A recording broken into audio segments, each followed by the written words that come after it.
అవును.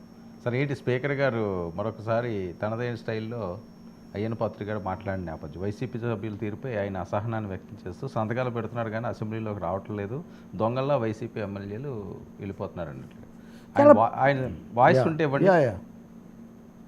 సభకు ఎన్నికైన గౌరవ సభ్యులు సగర్వంగా సభకు రావాలి.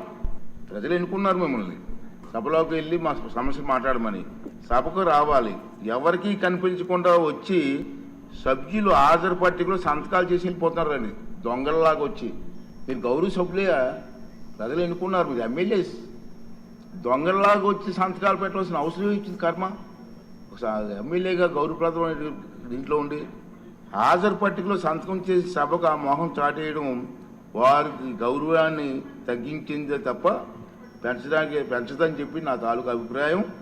వీరిలో ముఖ్యంగా నా దృష్టికి వచ్చింది వై బాలనాగరెడ్డి గారు, తాటిపర్తి చంద్రశేఖర్ గారు, రేగం లింగం గారు, మత్స్యలింగం గారు, విరూపాక్ష గారు, మత్స్యరాస విశ్వేశ్వరరాజు గారు, ఆకిపాటి అమర్నాథ్ రెడ్డి గారు, దాసరి సుధ గారు.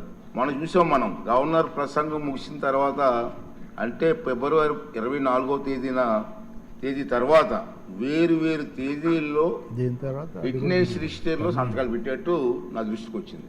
అంత దొంగచాటును వచ్చి ఒక దొంగల మాదిరిగా సంతకాలు పెట్టవలసిన అవసరం లేదు. కానీ వారు ఎవరు కూడా నాకు సభలో కనిపించలేదు. సంతకాలు ఉన్నాయి కానీ సభలో కనిపించారండి మీకు ఎవరికన్నా? నాకైతే కనిపించలేదు.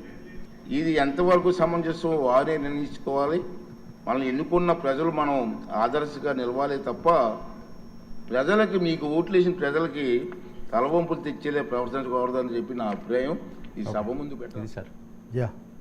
ఇప్పుడు అయ్యన్న పాత్రుడు గారు స్పీకర్గా ఆయన తప్పకుండా సభ్యుల గురించి చెప్పే అవకాశం ఉంది. మొన్న ఒక రోజు ఆయన జగన్ గురించి ఆ విషయాలు మాట్లాడారు, హోదా అవన్నీ. ఈరోజు ఆయన ప్రశ్నోత్తరాల సమయానికి ముందే ప్రకటన చేస్తాను, ఇది బహుశా ఆయనే రాసుకున్నట్టుగా ఉన్నారు. ఓరల్గా చెప్పారు, కొంచెం చదివారు, ఈ రెండు కూడా జరిగాయి. అలాగే కొంతమంది తన దృష్టికి తెస్తున్నారు అని. తప్పకుండా సంతకం చేసి సభకు రాకుండా పోవడం ఎందుకు, సగర్వంగా రండి అని, నిజంగా సగర్వంగా రండి అని పిలవడం అనేది ఆసక్తికరమైన విషయమే. సభాపతి సగర్వంగా వైసీపీ వాళ్ళని రండి, మీరే మొహం చాటు వేయాల్సిన అవసరం లేదు అని రాకపోవడం అనేది తలవంపులు తెస్తుందని. నిజమే, తలవంపులు గౌరవంగా ఉండదు అనేది నిజమే. కానీ సభాపతి వాడిన దొంగల్లాగా అని పదే అనడం కూడా సగౌరవంగా లేదు. వాస్తవానికి సభాపతిని కించపరిచే విధంగా మాట్లాడకూడదు అన్నది ఎంత నిజమో, సభాపతి సభ్యుల పట్ల 1-2 సార్లు దొంగల్లాగా రాజకీయ కారణాల వల్ల వివిధ పార్టీలు ఆయా సందర్భాల్లో అనేక వైఖరులు తీసుకుంటూ ఉంటాయి. పెద్ద వాళ్ళు కూడా సభలకు రాకపోవడం నేను సమర్థించలేదు, మీకు తెలుసు. రావాలనేది నా నిశ్చిత అభిప్రాయం, అందులో రెండోది లేదు. కానీ అదే సమయంలో సంతకాలు పెట్టి వెళ్ళే హక్కు వాళ్ళకు ఉందా లేదా, వెళ్ళారా లేదా, కొద్దిసేపు సభలో తచ్చాడారా, ఇవన్నిటికీ సంబంధించి రాజకీయ నిర్ణయాలను ఒక విధంగా భాషతో మనం చేయలేము. మీరు ఎన్నికయ్యారు, మీకు సీట్లు తక్కువ వస్తాయంటే మీకున్న గౌరవం మీకు ఉంటుంది, రండి ప్రజాస్వామికంగా మనం మాట్లాడుకుందాం అని చెప్పడం వేరు. కానీ మీరు దొంగల్లాగా వచ్చారు అని ఎందుకు అంటున్నారు అంటే కొంచెం తీవ్రంగానే తీసుకుంటున్నారు. అయ్యన్న పాత్రుడు స్పీకర్గా వాళ్ళు ఇలా చేయడం అనేది మూడో విషయం. ఆయనకు తెలియకుండా ఇది జరిగిందా అంటే ఎవరో ఎందుకంటే 7 పేర్లు చదువు ఉన్నది 11 మంది, ఒక 2 పేర్లు మటుకు మరి ఎందుకు మినహాయించారో తెలియదు. మరి ఇద్దరేమన్నా టీడీపీతో టచ్లో ఉన్నారా? ఎందుకంటే 11 మంది సభ్యులు ఉన్నారు, పోనీ జగన్ మాజీ ముఖ్యమంత్రి అని ఆయన మినహాయించారు, వివాదం ఎందుకని అనుకున్నా. ఇంకా 2 పేర్లు ఆయన ఎందుకు చదవలేదు అంటే కొంతమంది ఏమైనా వైసీపీ వాళ్ళతో టీడీపీ వాళ్ళు టచ్లో ఉంటున్నారేమో మనకు తెలీదు. అన్నీ సభాపతికి తెలుస్తాయి కానీ మనకు తెలియదు కదా. ఇదే విషయం పాజిటివ్గా, ఈ దొంగలు అన్న పదం వాడకుండా పాజిటివ్గా చెప్పుంటే చాలా బాగుండేది.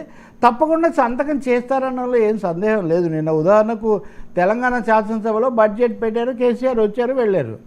జగన్మోహన్ రెడ్డి కూడా వస్తే రావచ్చు, గవర్నర్ ప్రసంగానికి వస్తారు. ఇవి రెండు ఆ రోజు చర్చలు జరగవు కాబట్టి దాని ఇప్పుడు సాంకేతిక ధర్మం వేరు, ధర్మ సూక్ష్మం వేరు అని చట్టంలో ఉన్న లొసుగులను తప్పకుండా ఉపయోగించుకుంటారు, అంతకంటే ఏం లేదు. కానీ మరి నిజంగా ఇంకోటి కూడా ఆయన కారణం చెప్పారు, మీరు ప్రశ్నలు అడుగుతున్నారు కానీ జవాబులు చెప్పాలి వచ్చేసరికి మీరు ఉండడం లేదు, మీరు ఈ ప్రశ్నలు అడగడం వల్ల సభకు వచ్చిన సభ్యుల యొక్క సమయం వాళ్ళ ప్రశ్నలు ఆగిపోతున్నాయి.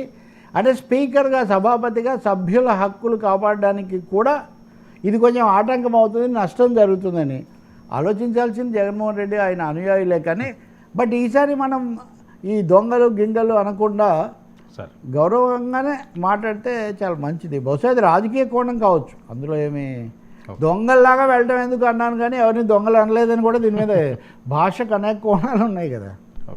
దొంగచాటు అంటారు మామూలుగా, అంటే కనపడకుండా వెళ్తే. అయితే అది చేస్తారని అందరికీ తెలుసు, ఎందుకంటే సభ్యత్వాలు ఎవరు కోల్పోరు కదా. సంతకం చేస్తే సభకు వచ్చినట్టుగా రిజిస్టర్ అవుతుంది. ఈ రేపు పొద్దున స్పీకర్ గారు ఏమన్నా నా ఎదురుగానే ఇక్కడే సంతకం పెట్టాలి, ఇన్ కెమెరాలో పెట్టాలి అని ఏమన్నా చెప్తే అప్పుడు ఏదైనా రూల్ ఉంటే పెట్టవచ్చు అట్లా.